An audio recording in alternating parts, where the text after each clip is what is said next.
Jésus mon refuge, Jésus mon refuge,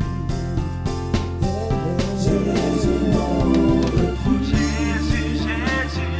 Jésus mon refuge, Jésus mon refuge, Jésus mon refuge, Jésus mon refuge. Voilà, je vais simplement vous parler de l'origine au fait du fardeau que j'ai eu pour les âmes, pour la parole de Dieu et pour l'œuvre que nous faisons tous, l'œuvre la plus importante au monde qui est d'aller arracher les âmes perdues du royaume des ténèbres. Amen. Vous savez, il y a 2 ans et quelques mois, j'ai eu, comme le pasteur l'a dit, une conversion assez radicale.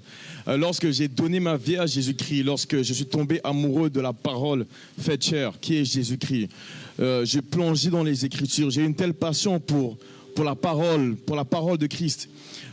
J'ai tout laissé derrière moi.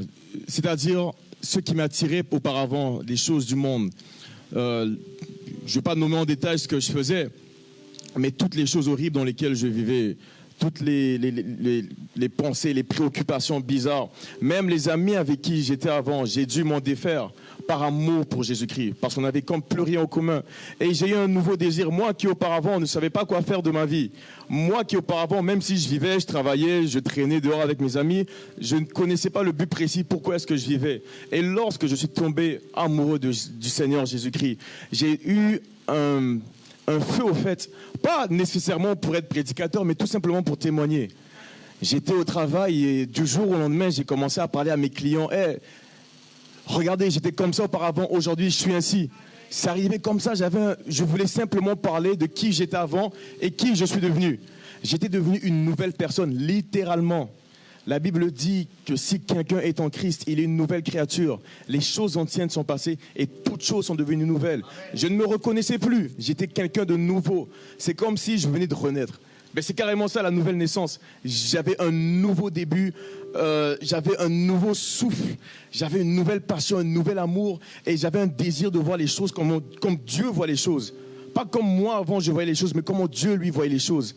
Et je trouvais ça dans les Écritures.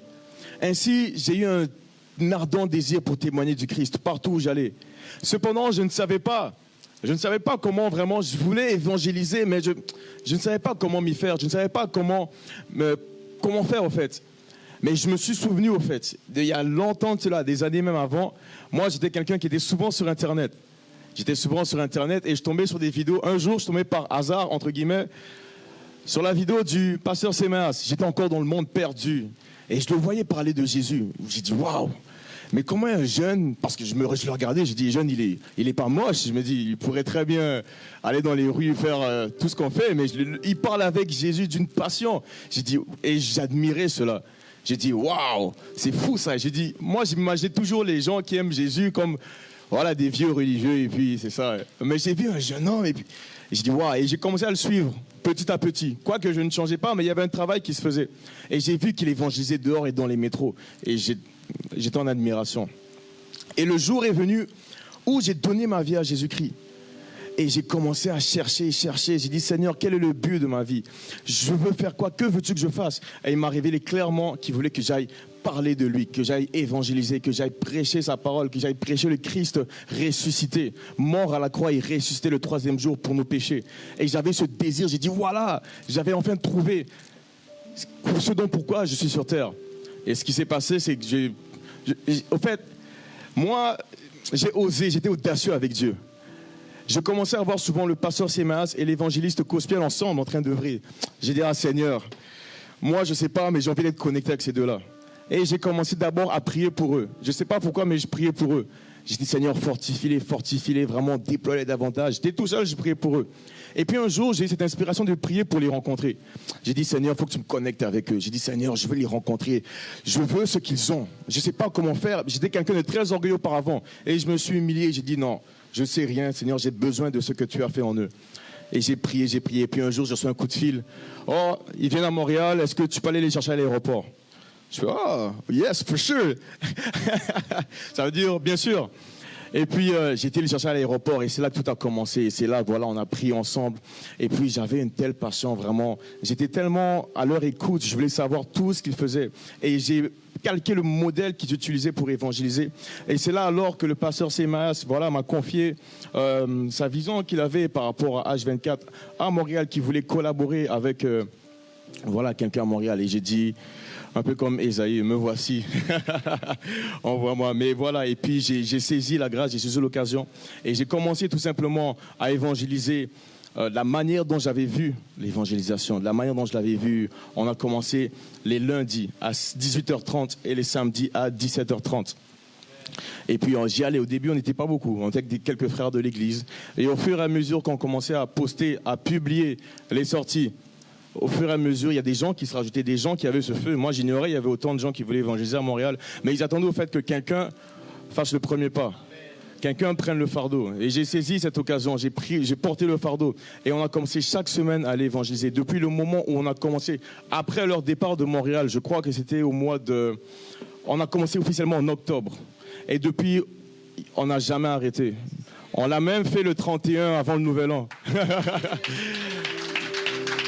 Et jusqu'à présent, on continue. Et je rends grâce à Dieu parce que Dieu est un Dieu qui donne les provisions. Parce qu'au début, c'était juste moi qui dirigeais. Mais Dieu a mis sur notre route des gens qui avaient encore ce fardeau. Du fait que même quand je ne suis pas là, ils sortent sans même que je dise quoi que ce soit. Eux-mêmes, ils y vont.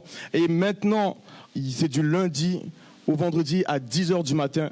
Et on a quand même 3 soirs maintenant durant la semaine où on va évangéliser, non seulement dans les métros, mais également dehors. On va prêcher avec un micro et on va évangéliser les perdus. Mais vous savez, on évangélise, mais franchement, moi, je ne suis pas satisfait au fait. Des fois même, j'admets, c'est un peu décourageant des fois qu'on voyait, il y a tellement de gens, tellement de personnes qui sont perdues. Vous pouvez faire une journée à charbonner, à prêcher la bonne nouvelle, à ce que des gens même se convertissent, se repentent de leurs péchés, vous vous envoyez. Et là, vous êtes content, vous dites, waouh, c'est super. Mais vous faites juste un pas à côté et vous voyez toute multitude perdue comme ça. Et là, vous dites, waouh, il en faut d'autres au fait. Il en faut d'autres. Comme le Seigneur Jésus-Christ l'a dit, en voyant la foule, il fut ému de compassion, car la foule était abattue, languissante, comme des brebis n'ayant pas de berger. Et il dit, priez, priez donc. La moisson est grande, mais il y a très peu d'ouvriers. Priez le maître de la moisson, afin qu'il envoie davantage d'ouvriers. Vous savez, nous ne devenons pas chrétiens simplement pour chauffer le banc de l'église. C'est super de communier ensemble parce que la vie chrétienne, c'est non seulement une relation personnelle avec Dieu, mais également une communion fraternelle avec les saints. Mais vous savez, nous avons un but sur terre, nous avons une mission. C'est d'aller, comme Jésus-Christ a dit, allez dans toutes les nations, faites de toutes les nations des disciples, allez. Vous recevrez une puissance, le Saint-Esprit survenant sur vous. Et vous serez mes témoins. Mes témoins. Nous ne sommes peut-être pas tous appelés à être pasteurs, évangélistes, docteurs, apôtres ou prophètes. Mais tout le monde, si vous avez rencontré le Jésus-Christ crucifié et ressuscité et qu'il a transformé votre vie et que vous vous êtes repentis de vos péchés, tout le monde, nous sommes appelés à être des témoins de Jésus-Christ. Amen. À témoigner de ce qu'il a fait sur vous. La Bible dit dans Apocalypse, les élus l'ont vaincu, le diable, grâce au sang de l'agneau et la parole de leur témoignage. Il suffit simplement de témoigner. Toi, ce que tu as vécu, peut-être que tu as vécu des moments difficiles dans ta vie, tu as perdu des proches, tu as été rejeté. Voilà, tu as vécu dans la criminalité, tu as été dans la drogue, dans la prostitution, peu importe. Mais Jésus-Christ qui t'a donné une nouvelle nature, un nouveau départ. Sache maintenant qu'il y en a d'autres dans la situation dans laquelle tu te trouvais, qui sont sans espoir. Il y a des gens qui se suicident chaque jour, des gens qui plongent dans la drogue, dans l'alcool chaque jour. Et ces gens-là, ils sont à côté de vous dans le métro. Ces gens-là sont votre collègue de classe, votre collègue de travail. Ces gens-là sont à côté de vous dans le bus, au parc, assis, en train de penser à mettre fin à leur vie le soir même. Mais nous ne voyons rien si nous regardons les choses de point de vue charnel. Nous voyons quelqu'un avec un sourire, mais à l'intérieur, c'est quelqu'un qui est brisé. Et la simple parole du fait que regarde ce que Jésus a fait dans ma vie. Regarde ce qu'il a fait. Un peu comme la Samaritaine. Regardez ce qu'il a dit sur moi. Ne serait-ce pas le Christ? Et tout le village s'en courait. Au travers d'une femme, un village a été sauvé. Au travers de ton témoignage, une famille complète peut être sauvée. Un témoignage. Mais bien sûr, au début, ça peut être difficile. Voilà, on t'ignore, on t'insulte. Mais persévère, persévère. Jésus-Christ lui-même s'est fait cracher dessus. Jésus-Christ lui-même s'est fait persécuter. On a voulu le lapider à maintes reprises, mais il a persévéré. De même, nous également, nous devons persévérer. Nul n'est plus grand que son maître. Nous ne sommes pas plus grands que le Seigneur. Dieu fait chair lui-même, a fait face aux insultes, aux injures. Il s'est humilié lui-même. Nous-mêmes humilions-nous devant les gens, afin qu'eux-mêmes puissent entendre la parole du Christ. C'est simplement ça que je voulais vous partager vite fait, en si peu de temps. Vraiment que le Seigneur vous bénisse tous. Amen. J'espère que cette prédication t'a édifié. La Bible dit dans la lettre aux Romains, au chapitre 10, verset 9, que si tu reconnais publiquement que Jésus est le Seigneur et que Dieu l'a ressuscité d'entre les morts, alors tu seras sauvé. Je t'invite à faire cette prière avec moi afin de recevoir la vie éternelle. Là où tu es, tu peux fermer tes yeux et dire « Seigneur Jésus-Christ, je t'ouvre mon cœur. Je reconnais mon péché devant toi. Je te remercie d'avoir porté, Seigneur, toutes mes fautes à la croix et de m'avoir offert la vie éternelle. Je crois que tu es le Fils de Dieu, que tu es mon Seigneur et mon Sauveur. Je reçois ton Saint-Esprit aujourd'hui. Je pardonne toutes les personnes qui m'ont fait du mal dans ma vie, Seigneur. Et j'accepte ton amour au nom de Jésus. Amen.